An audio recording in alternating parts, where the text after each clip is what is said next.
Assalamualaikum warahmatullahi wabarakatuh.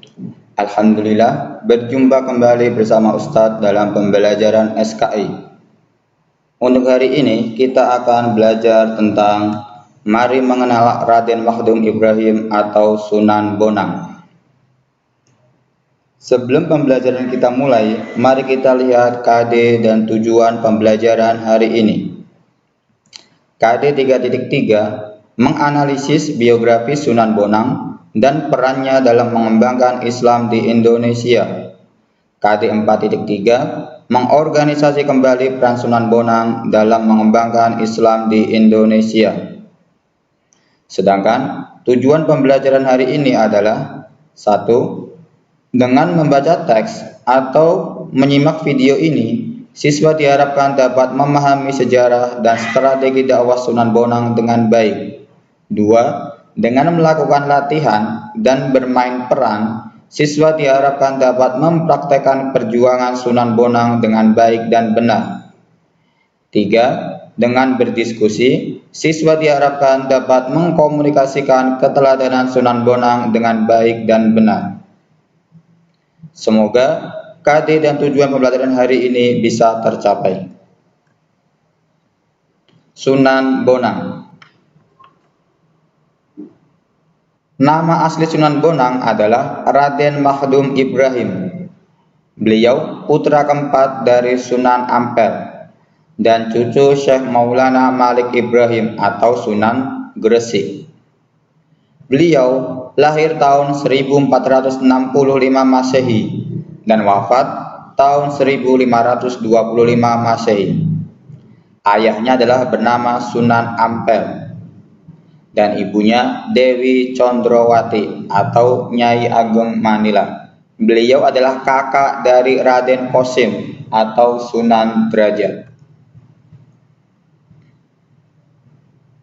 Ketika masih muda, beliau melakukan perjalanan jauh untuk mendapatkan latihan atau riyadhah sebagai seorang wali.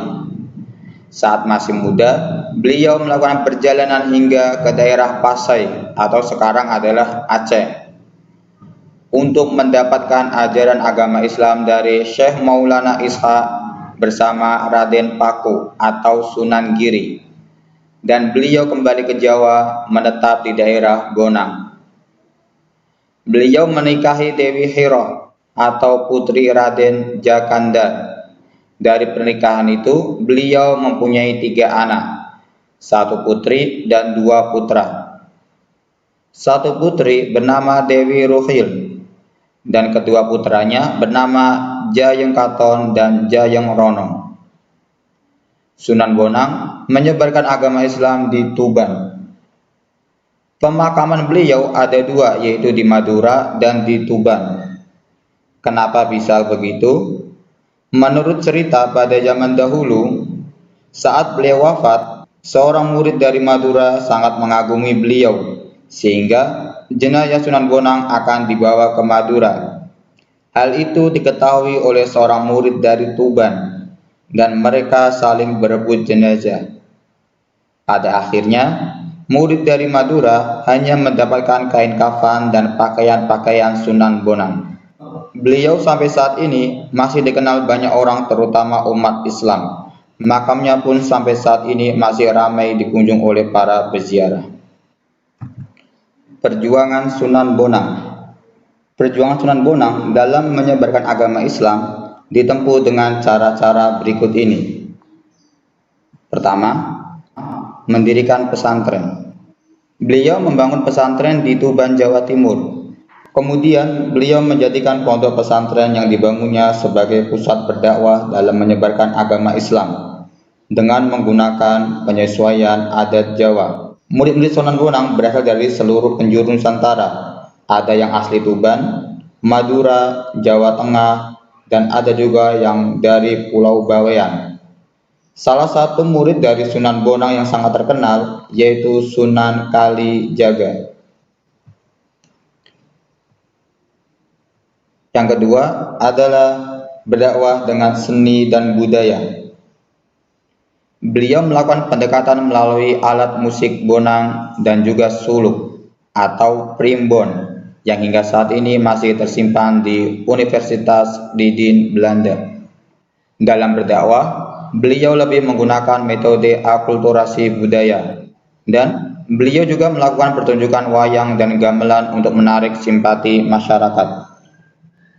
Salah satu kisah yang terkenal yaitu Pandawa dan Kurawa, yang saat itu kental dengan ajaran khas Hindu.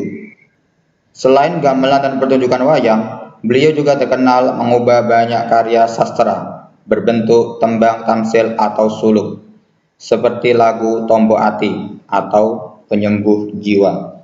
Sunan Bonang sangat terkenal memiliki ilmu tinggi tentang fikih, usuluddin, sastra, tasawuf, arsitektur, seni, serta banyak kesaktian dan kadigdayan. Sunan Bonang juga sangat terkenal akan ilmu kebatinannya.